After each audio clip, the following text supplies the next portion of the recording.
भाई जो स्कूल की टाइमिंग है वो स्कूलों की बहुत ख़राब है। हमें शाम को खेलने का टाइम नहीं मिलता, जबकि खेला शाम को ही जाता है। अगर देखा जाए तो शाम एक खेलने का बहुत अच्छा टाइम होता है भाई। आउटडोर गेम खेलने के लिए शाम ही एक बहुत ऐसा टाइम होता है जिसमें मज़ा आता है भाई। मतलब उसी में खेला जाता है। मेरे को तो लगता है कि भाई वही है। सुबह सुबह पहली बात तो कोई स्टूडेंट उठता नहीं है, और अगर कोई एक बंदा उठ भी गया ना तो लोगों को इकट्ठा करने बहुत सारे लोग चाहिए होते हैं भाई। आउटडोर गेम खेलने के लिए कम से कम 6 से 7 बंदे चाहिए होते हैं। और 6 से 7 बंदे भाई ज़रूरी नहीं है कि सभी उठ जाएं, ठीक है। समझो इस बात को। और टाइमिंग इतनी ख़राब है कि 12 से 7 बजे। अरे बंदे ने कितने महीनों से शाम शाम का सूरज ही नहीं देखा, ठीक है। ये तुम्हारी टाइमिंग है, ये तुम्हारी असलियत है। एक सुबह का टाइमिंग होता है भाई स्कूलों का। बंदों पे टाइम रहता है, सुबह का टाइमिंग होता है बंदों पे। बंदे सुबह सुबह स्कूल पढ़ते हैं, फिर 2 बजे आते हैं कंटिन्यूसली। फिर उन पे इतना टाइम होता है ना कि बंदे आके पढ़ भी लेते हैं, हल्का फुल्का खेल भी लेते हैं। जैसे मान लो आया बच्चा, मान लो 1 बजे 1:30 बजे आया, ठीक है। 1:30 बजे आया, फिर वो थोड़ा पढ़ने बैठ गया। मान लो थोड़ा बहुत रेस्ट किया आधा घंटा का, 2 बजे से पढ़ने बैठ गया, 5 बजे तक पढ़ा उस बंदे ने, 3 घंटा पढ़ लिया लगातार। लगातार बोल रहा हूँ मैं, ठीक है। फिर बंदा 5 बजे से 6 बजे तक खेल लिया, ठीक है, 6:30 तक मान लो। फिर 6:30 से उस पर दोबारा टाइम रहेगा कि वो दोबारा 6:30 से बंदे पढ़ने बैठे कंटिन्यूसली। 6:30 से बंदा बैठा और उसने 9:30 तक पढ़ाई करी। कितने 3 घंटे हो गए फिर से, ठीक है, 3 घंटे हो गए। फिर उसके बाद जो बंदा है वो अगर 9:30 से बैठे तो 12 बजे तक पढ़ सकता है, 2.5 घंटा लगातार। भाई तुम देखो ना कि सुबह का टाइमिंग कितना अच्छा है। वो बंदा खेल भी पा रहा है अपना, बिल्कुल कंटिन्यूसली पढ़ भी पा रहा है जैसा पढ़ा जाता है। और एक सरकारी स्कूल का बच्चा 12 बजे स्कूल जा रहा है, 7 बजे आ रहा है, ठीक है। 7 बजे थका हुआ आ रहा है, 9:30 7:30 बजे तक मान लो उसने पढ़ने बैठना चालू करा, 9:30 बजे तक पढ़ेगा। फिर आधा घंटा खाना खाएगा, फिर 10 9:30 फिर मान लो कि अगर वो मतलब वो 2 घंटा पढ़ा उसने 7:30 से 9:30 तक। फिर 10 बजे से 9:30 से खाना खाया 10 बजे तक, फिर 10 बजे से पढ़ने बैठा 12 बजे तक, ठीक है। तो पहली बात तो जरूरी नहीं है कि भाई सभी उठ जाएं। और मैं इसलिए बोल रहा हूँ प्राइवेट स्कूल, अगर कोई भी स्कूल होता है उसका सुबह सुबह स्कूल होता है, बंदे पर प्रेशर होता है कि बंदे सुबह जल्दी उठ जाए, ठीक है।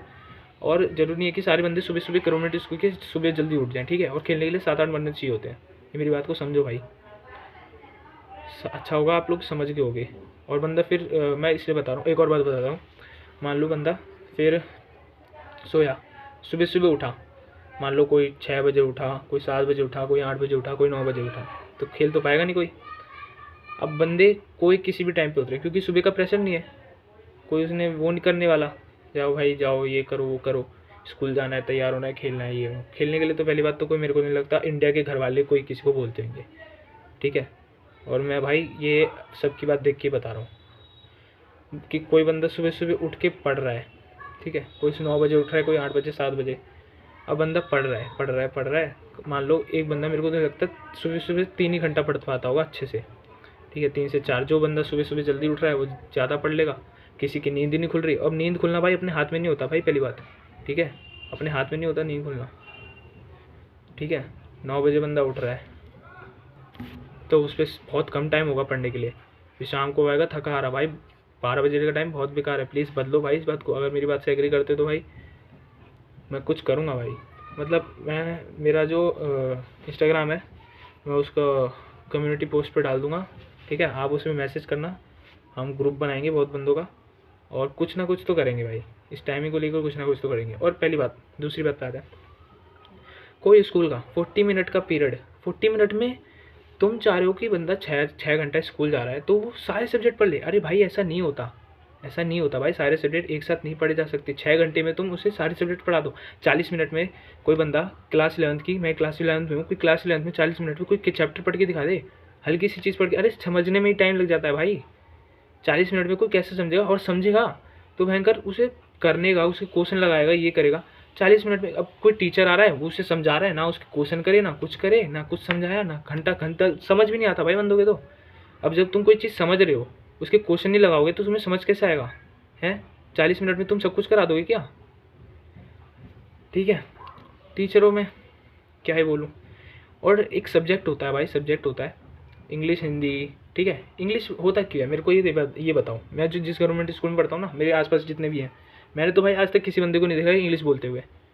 एक बंदे को परफेक्ट इंग्लिश किसी को बोलते हुए नहीं देखा होगा, किसी को भी नहीं। अपने 7th से 11th तक एक बंदे को। इंग्लिश सब्जेक्ट का मीनिंग क्या होता है कि भाई अगर तुम फर्स्ट क्लास से 12th क्लास से इंग्लिश, तुम्हारा पर्पस क्या है इंग्लिश का, इंग्लिश सब्जेक्ट का पर्पस क्या है कि तुम्हें इंग्लिश बोलनी आनी चाहिए। अरे किसी को इंग्लिश आती ही नहीं है भाई, सब कहानी समझाने में बैठे हुए हैं। इंग्लिश की बुक ले ली, हिंदी में कहानी समझा रहे हैं उसकी, कोई फोकस ही नहीं दे रहा कि क्लास इंग्लिश भी समझाई जाए, पढ़ाई जाए बंदों को जैसे पढ़ाना चाहिए। जैसे हमारा फोकस कहानी समझाने पेपर में करने में नहीं होना चाहिए भाई। पहली तो बात ये, इंग्लिश के पेपर होने ही नहीं चाहिए, इंग्लिश हिंदी इन सब के पेपर नहीं होने चाहिए भाई, इन सब के पेपर नहीं होने चाहिए। इसमें बंदों को सिखाना चाहिए क्या क्या चीज़ होती है, क्या क्या कैसे बोला जाता है। इंग्लिश हमारे लिए एक न्यू लैंग्वेज है भाई, समझो इस बात को।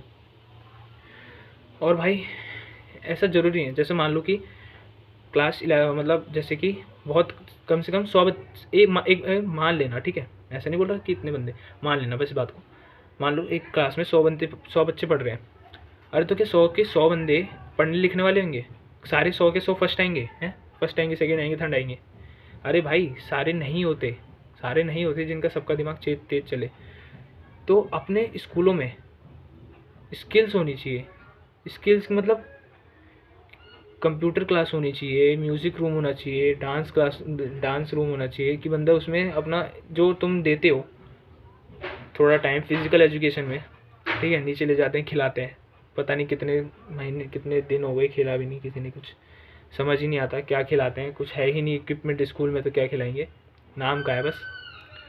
तो एक स्किल होना चाहिए भाई कि बंदा अगर सारे बंदे, मेरे को तो नहीं लगता भाई, आप ही बता दो, 100 बच्चे क्लास में पढ़ रहे हैं तो 100 के 100 के टॉप करेंगे?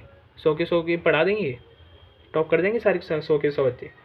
ज़रूरी है भाई कि कम से कम 100 बच्चे पढ़ रहे हैं तो उसमें से 20 बच्चे पढ़ने लिखने वाले हो, 20 बच्चों में 30 बच्चों में टैलेंट हो, ठीक है, उस टैलेंट को उन्हें लाया जाए आगे। 20 बच्चे 30 बच्चे कुछ ऐसे होंगे जो बंदे मतलब किसी चीज़ में बहुत स्किल्ड होंगे, उन चीज़ को उस पर दिया जाए। स्किल पर फोकस करना चाहिए भाई। पढ़ने लिखने वाले तो बच्चे पढ़े लिखेंगे, आगे जाएंगे, डॉक्टर बनेंगे, ये करेंगे वो करेंगे। पढ़ाई ऐसा नहीं बोल रहा पढ़ाई पे फोकस मत करो, पर स्किल के साथ करो भाई, बंदों को पढ़ाओ पर स्किल के साथ। स्कूलों में भाई मेरे को तो ये लगता है कि कंपलसरी होना चाहिए एक कंप्यूटर क्लास। कंप्यूटर क्लास में ये नहीं कि मतलब कुछ भी सिखा रहे हैं, मैं अगर ड्राइंग बनवा रहे हैं, ये करवा रहे हैं, वो करवा रहे हैं, पूरी नॉलेज होनी चाहिए। क्लास फर्स्ट मतलब फर्स्ट से तो नहीं, फिफ्थ से लेकर फोर्थ से लेकर तुम्हें 12th तक कंप्यूटर क्लास होनी चाहिए। हर स्कूल में कंपलसरी होना चाहिए भाई कि तुम्हें आना चाहिए पूरा इस कंप्यूटर अच्छे से, ठीक है। टैलेंट होना चाहिए, सिंगिंग क्लास होनी चाहिए भाई, क्यों नहीं होनी चाहिए, होनी चाहिए। डांस क्लास होनी चाहिए, और भी जो भी स्किल्स हैं वो होनी चाहिए। ड्राइंग रूम होना चाहिए, ठीक है, ड्राइंग क्लास होनी चाहिए। होती है नहीं होती है? और सारा चीज़ ना खेलना माहौल का होता है। प्राइवेट स्कूल क्यों अच्छे होते हैं भाई हमसे, गवर्नमेंट स्कूल से? वहाँ पे माहौल है, यहाँ पे माहौल नहीं है भाई। यहाँ पे सब एक दूसरे को मारने पीटने में लगे पड़े हैं, सब एक दूसरे को गाली गलौज देने में लगे हैं। हर टीचर एक बच्चे को मारना चाहता है, पता नहीं क्यों, उसमें क्यों इतना गुस्सा भरा है, समझ नहीं आता, पता नहीं क्या है। कोई पढ़ाना जानता ही नहीं है।